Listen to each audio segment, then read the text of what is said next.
হরে কৃষ্ণ প্রিয় দর্শক, জ্যৈষ্ঠ মাসের এই দিন অর্থাৎ 18 মে সোমবার চন্দ্র দর্শনের দিন।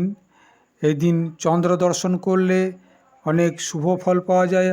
সনাতন ধর্ম অনুযায়ী এর বিস্তারিত বর্ণনা রয়েছে। আসুন আজ আমরা সে বিষয়ে জানব। অমাবস্যার পর দ্বিতীয়াতে এই বাঁকা চাঁদ দর্শনে কী লাভ এবং এর মহত্ব কী রয়েছে। জ্যৈষ্ঠ মাসের শুক্লপক্ষের দ্বিতীয়া তিথিতে যখন আকাশে প্রথম চাঁদ দেখা যায় সেটাকেই বলা হয় চন্দ্র দর্শন। এই দিনই ভোলানাথের জটার উপরে চন্দ্রদেব স্থান পেয়েছিলেন, তাই এই দিনটির অনেক বড় মহত্ব রয়েছে। শাস্ত্রমতে অমাবস্যার সময় চন্দ্রদেব সম্পূর্ণ ক্ষয়প্রাপ্ত বা নিস্তেজ হয়ে যান। এই চন্দ্র দর্শনের মাহাত্ম্য হলো যে শাস্ত্রমতে অমাবস্যার সময় চন্দ্রদেব সম্পূর্ণ ক্ষয়প্রাপ্ত বা নিস্তেজ হয়ে যায়। এরপর এই দ্বিতীয়া তিথিতেই তিনি পুনরায় নূতন শক্তি নিয়ে উদয় হন। তাই এই চন্দ্রদেবের দর্শন করলে মানুষের জীবনের মানসিক শান্তি, সমৃদ্ধি, সুস্বাস্থ্য এবং দীর্ঘ আয়ু প্রাপ্ত হয়। যাদের কোষ্ঠীতে চন্দ্রের অবস্থান দুর্বল থাকে তাদের এই দিনে পূজা এবং চন্দ্র দর্শন করা উচিত। এই চন্দ্র দর্শনের মহত্ব নিয়ে পৌরাণিক যুগের একটি বিখ্যাত কাহিনী প্রচলিত আছে। সেই কাহিনীটি হলো, প্রজাপতি দক্ষের 27টি রূপবতী কন্যা ছিল। সেই কন্যাগুলি হলো আকাশের 27টি নক্ষত্র। এই দক্ষ প্রজাপতি তার এই 27টি কন্যার বিবাহ চন্দ্রদেবের সাথে করিয়েছিলেন। কিন্তু চন্দ্রদেবের সমস্ত স্ত্রীদের মধ্যে রোহিণী ছিল সবথেকে বেশি সুন্দরী। তাই চন্দ্রদেব তাকে একটু বেশি ভালোবাসতেন। তিনি বেশিরভাগ সময় রোহিণীর সাথেই কাটাতেন এবং বাকি 26টি স্ত্রী বেশিরভাগ সময় উদাসীন থাকতেন। এই উদাসীন কন্যারা নিজেদের এই বৈষম্যে দুঃখিত হয়ে পিতা দক্ষের কাছে গিয়ে নিজেদের কষ্টের কথা জানালেন। নিজ কন্যাদের মুখে এই কথা শোনার পর প্রজাপতি দক্ষ চন্দ্রদেবকে ডাকলেন এবং তিনি বুঝিয়ে চন্দ্রদেবকে বললেন যে স্বামী হিসাবে তার সমস্ত স্ত্রীদের প্রতি সমান আচরণ করা উচিত। কিন্তু চন্দ্রদেব প্রজাপতি দক্ষের এই কথাটি মোটেই গ্রাহ্য করলেন না। তিনি রোহিণীর প্রতি সেই মোহ আগের মতোই রাখলেন আর বাকি স্ত্রীদের অবহেলা করতে থাকলেন। এর ফলে অত্যন্ত ক্রোধিত হয়ে প্রজাপতি দক্ষ চন্দ্রদেবকে অভিশপ্ত করলেন।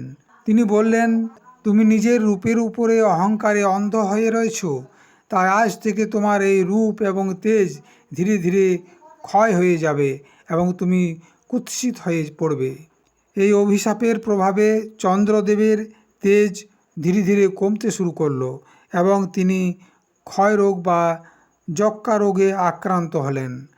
চন্দ্রদেবের তেজ কমে যাওয়ায় পৃথিবীতে ঔষধ গাছপালা শুকিয়ে যেতে শুরু করলো এবং চারিদিকে হাহাকার পড়ে গেল।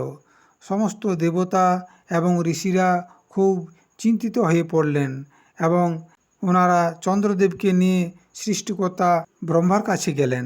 ভগবান ব্রহ্মাজি বললেন, প্রজাপতি দক্ষের অভিশাপ সম্পূর্ণ ফিরিয়ে নেওয়া কখনোই সম্ভব নয়, তবে একটা উপায় আছে।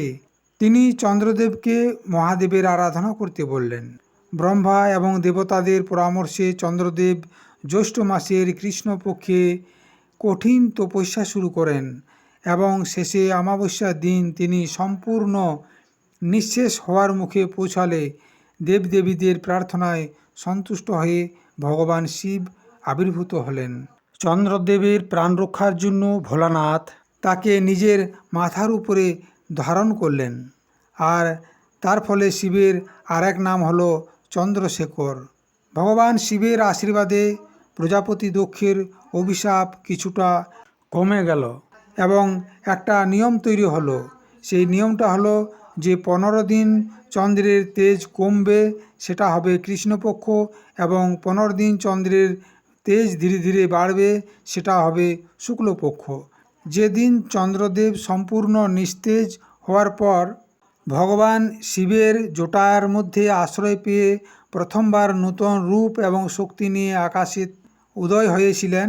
সেই দিনটি ছিল শুক্লপক্ষের দ্বিতীয়া তিথি এবং চন্দ্র দর্শনের দিন। সেই দিনটি হলো আজ 2026-এর 18 মে সোমবার। তাই এই চন্দ্র দর্শনের দিনটি অনেক মহত্ব রয়েছে এবং ভক্তির সাথে এই চন্দ্র দর্শন দিনে চন্দ্র দর্শন করা উচিত এবং এতে অনেক ভালো ফল পাওয়া যায়। এই দিন চন্দ্রদেবের পূজা করলে এবং আনন্দে প্রণাম করলে জীবনের সমস্ত মানসিক অন্ধকার, অবসাদ এবং দুঃখগুলি দূর হয়ে যায় এবং মানুষের জীবনে নূতন আলোর আবির্ভাব হয়। প্রণাম করার সময় সর্বপ্রথম বলুন ভগবান শিবের উদ্দেশ্যে ওং নম চন্দ্রশেখরায়, ওং নম চন্দ্রশেখরায়, ওং নম চন্দ্রশেখরায়। তারপর চন্দ্রদেবের উদ্দেশ্যে প্রণাম করে বলুন, হে চন্দ্রদেব, আজ আমি চন্দ্রশেখরের মাথায় তোমার দর্শন করলাম। তুমি আমার সমস্ত দুঃখ কষ্ট দূর করো, আমার প্রণাম গ্রহণ করো।